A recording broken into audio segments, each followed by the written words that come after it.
Shalom, selamat pagi Bapak Ibu Saudara yang terkasih di dalam Tuhan. Selamat berjumpa kembali dalam program Mimbar Gemar GSJ Penel Surabaya dan juga Cabang Anugerah Kemendung. Hari ini, Rabu, tanggal 5 Oktober 2022. Kita berjumpa kembali dalam program Mimbar Gemar bersama saya, Pendeta Markus Indrianto. Senang sekali rasanya bisa menjumpai Bapak Ibu Saudara sidang jemaat Tuhan melalui program Mimbar Gemar ini. Terlebih pagi hari ini, saya dapat pesan firman Tuhan, berkat firman Tuhan yang luar biasa, yang terambil di dalam Markus pasal yang ke-11, ayat yang ke-20 sampai yang ke-26. Markus pasal yang ke-11 ayat yang ke-20 sampai yang ke-26. Dan juga nanti saya akan hubungkan di dalam Mazmur pasal ke-31 ayat yang ke-23. Karena ada keterkaitan, saya melihatnya ada keterkaitan yang luar biasa. Tidak kebetulan kalau firman Tuhan pagi hari ini memberkati kita. Saya akan bacakan. Pohon ara yang sudah kering. Nasihat Yesus tentang doa. Pagi-pagi ketika Yesus dan murid-muridnya lewat, mereka melihat pohon ara tadi sudah kering sampai ke akar-akarnya. Maka teringatlah Petrus akan apa yang telah terjadi. Lalu ia berkata kepada Yesus, "Rabi, lihatlah, pohon ara yang kau kutuk itu sudah kering." Yesus menjawab mereka, "Percayalah kepada Allah." Garis bawahi, percayalah kepada Allah. Aku berkata kepadamu, sesungguhnya barang siapa berkata kepada gunung ini, beranjaklah dan tercampaklah ke dalam laut, asal tidak bimbang hatinya, tetapi percaya bahwa apa yang dikatakannya itu akan terjadi, maka hal itu akan terjadi baginya. 24. Karena itu, aku berkata kepadamu, apa saja yang kamu minta dan doakan, percayalah bahwa kamu telah menerimanya, maka hal itu akan diberikan kepadamu. 5. Dan jika kamu berdiri untuk berdoa, ampunilah dahulu sekiranya ada barang sesuatu dalam hatimu terhadap seseorang, supaya juga Bapamu yang di sorga mengampuni kesalahan-kesalahanmu. 26. Tetapi jika kamu tidak mengampuni, maka Bapamu yang di sorga juga tidak akan mengampuni kesalahan-kesalahanmu. Puji Tuhan. Bapak Ibu Saudara terkasih, dari pembacaan ini saya mendapat berkat firman Tuhan tentang aspek doa dan iman.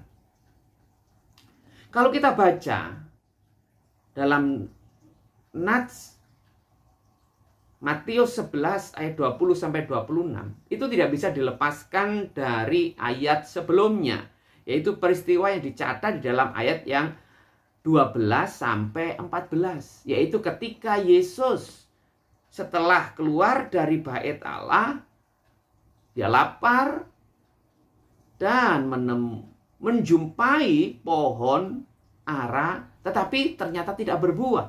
Dan kemudian Tuhan mengutuk pohon ara itu dengan berkata, "Jangan lagi seorang pun makan buahmu selama-lamanya."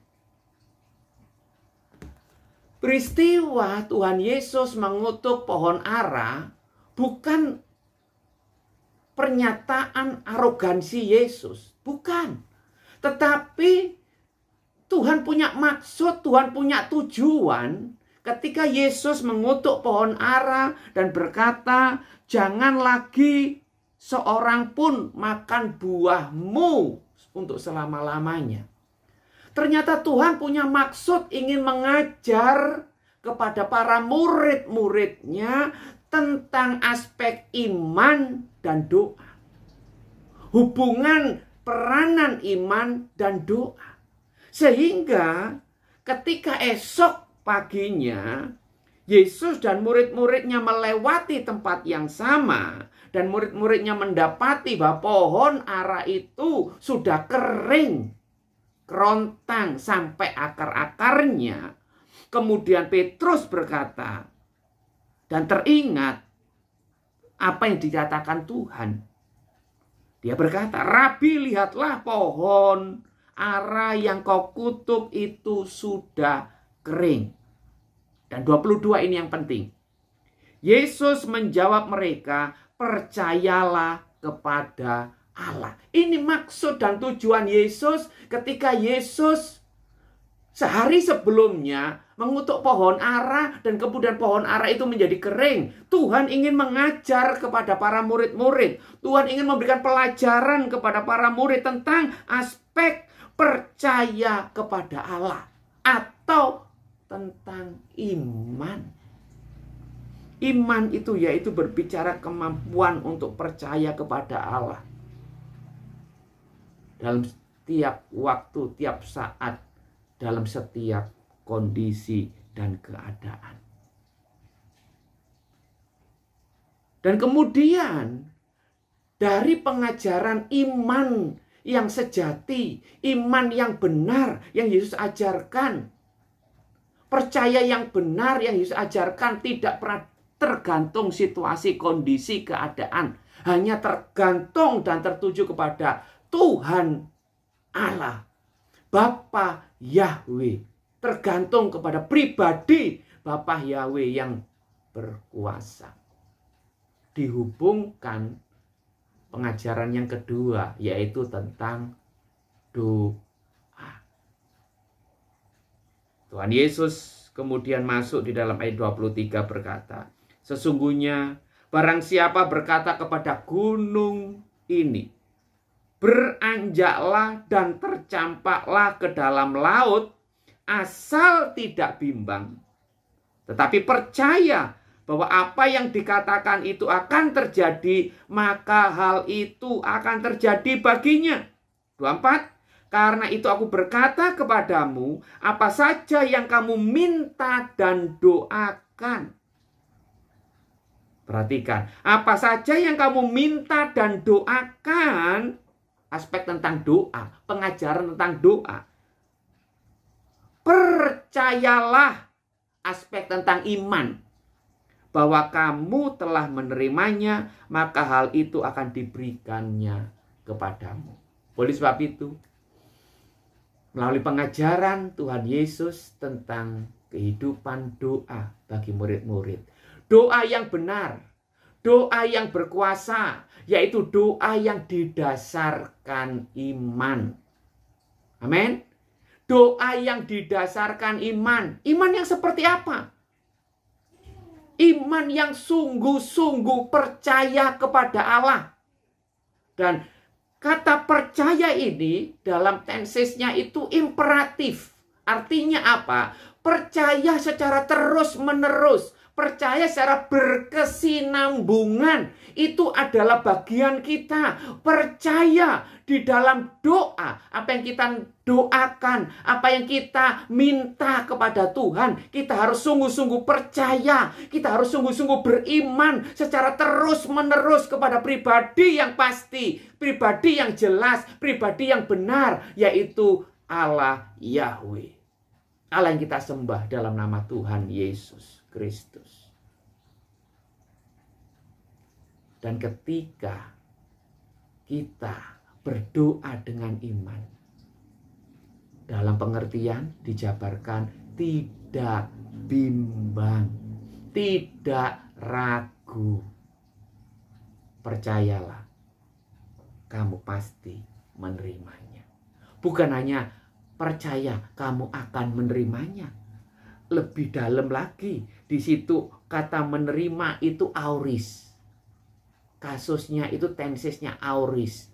Bukan hanya percayalah akan menerimanya, tapi penekanan lebih tegas lagi. Percayalah bahwa kamu telah menerimanya. Itu auris.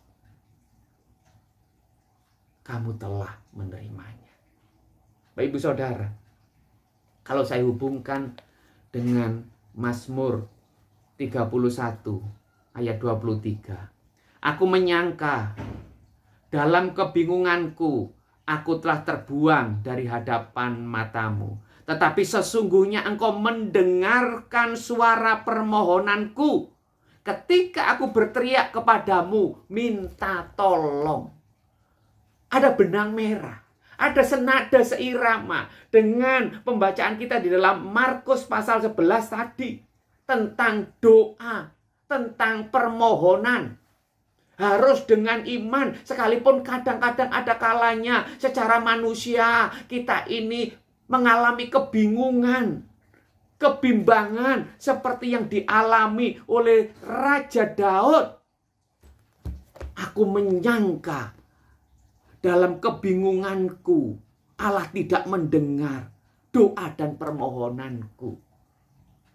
Itu dari pribadi Raja Daud. Tetapi sesungguhnya kebenaran yang ada dari pihak Allah bahwa ketika kita berdoa dengan iman tanpa bimbang ragu, posisi dari Allah ada jaminan. Allah pasti mendengar. Allah pasti menjawab setiap permohonan dan doa kita. Ketika kita menaikkan doa dan permohonan itu dengan iman, tidak bimbang. Ibu saudara, bahkan dalam Yakobus sendiri dikatakan juga, berdoa harus dengan iman, jangan bimbang. Sebab orang yang bimbang itu seperti gelombang laut yang diombang-ambingkan ke sana kemari. Jangan berharap orang seperti ini akan mendapat sesuatu yang baik dari Tuhan. Tidak akan. Tetapi berdoa harus dengan iman. Percaya penuh kepada Allah. Dan di dalam Ibrani pasal yang ke-11 kita pasti ingat. Ayat yang pertama. Di sana dinyatakan tentang iman itu apa? Iman adalah dasar dari segala sesuatu yang kita harapkan dan bukti dari segala sesuatu yang tidak kita lihat. Makanya pentingnya di dalam doa itu disertai iman yang benar. Karena dengan iman itu yang benar, iman yang terus-menerus berharap tertuju kepada Allah secara terus-menerus, maka dalam aspek pribadi kita, percayalah bahwa kamu telah menerimanya. Janji Tuhan luar biasa. Doa yang efektif, yang produktif, doa yang penuh kuasa, yaitu doa yang didasarkan dengan iman. Iman yang benar, yang tidak bimbang, yang tidak ragu, secara terus-menerus berkesinambungan, tetap percaya kepada Allah. Sekalipun mungkin kita belum melihat realisasinya, jawabannya, tetapi iman kita berkata, pasti aku menerima, bahkan aku telah menerima semuanya itu. Haleluya. Yang kedua, tidak cukup doa dengan iman. Dalam pembacaan kita, nats kita, pembacaan pagi hari ini, doa bukan hanya dihubungkan dengan iman, doa yang efektif dan produktif, tapi ternyata ada pengajaran yang luar biasa dari Tuhan Yesus tentang doa. Yaitu ayat 25 mulai. Dan jika kamu berdiri untuk berdoa, ampunilah dahulu sekiranya ada barang sesuatu dalam hatimu terhadap seseorang, supaya juga Bapamu yang di sorga mengampuni kesalahan-kesalahanmu. Tetapi jika kamu tidak mengampuni, maka Bapamu yang di sorga juga tidak akan mengampuni kesalahan-kesalahanmu. Yang menarik, dalam pengajaran doa yang disampaikan Yesus kepada murid-muridnya, bukan hanya doa harus dengan iman, percaya yang sungguh, tidak bimbang, tidak ragu, tapi doa yang efektif produktif juga harus disertai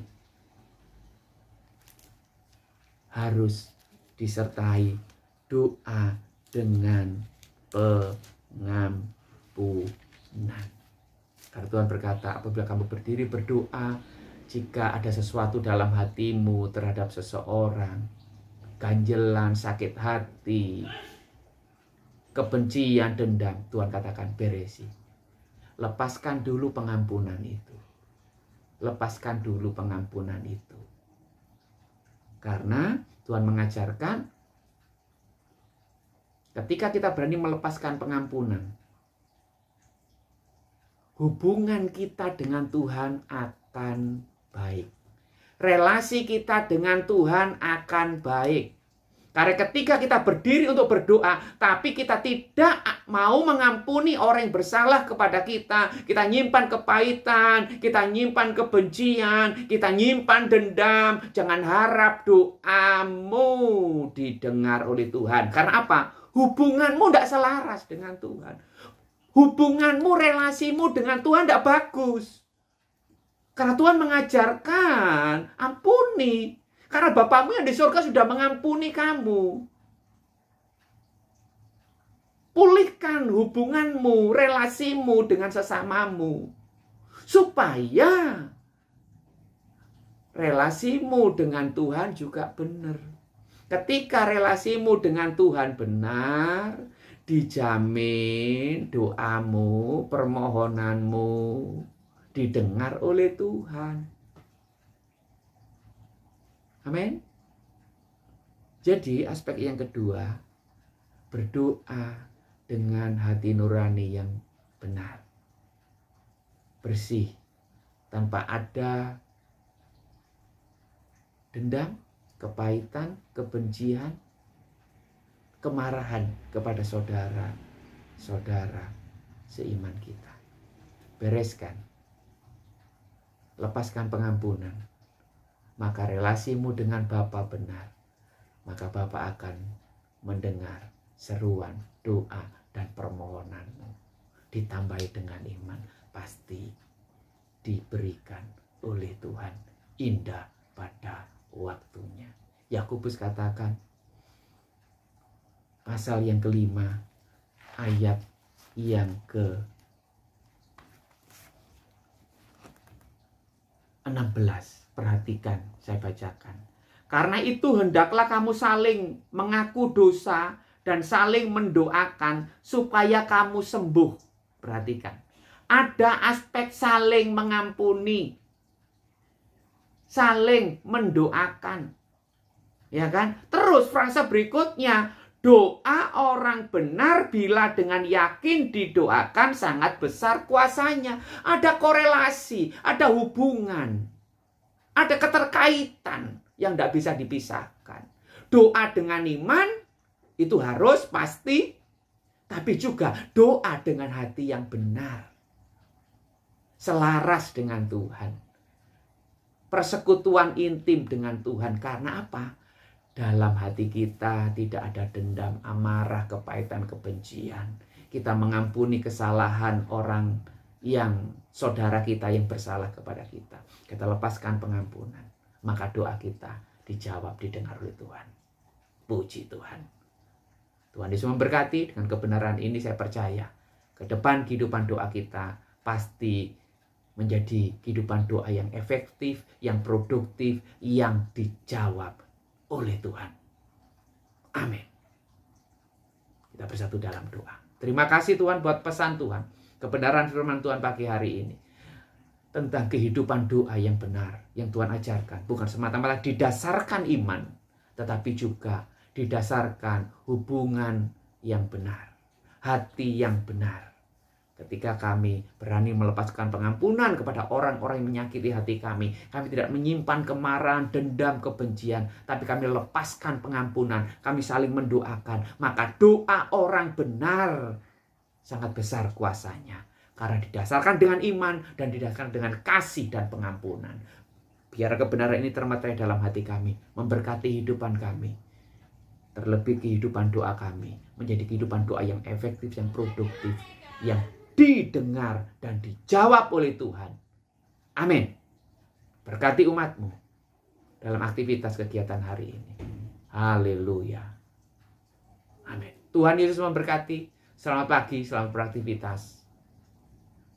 Salam bergemar.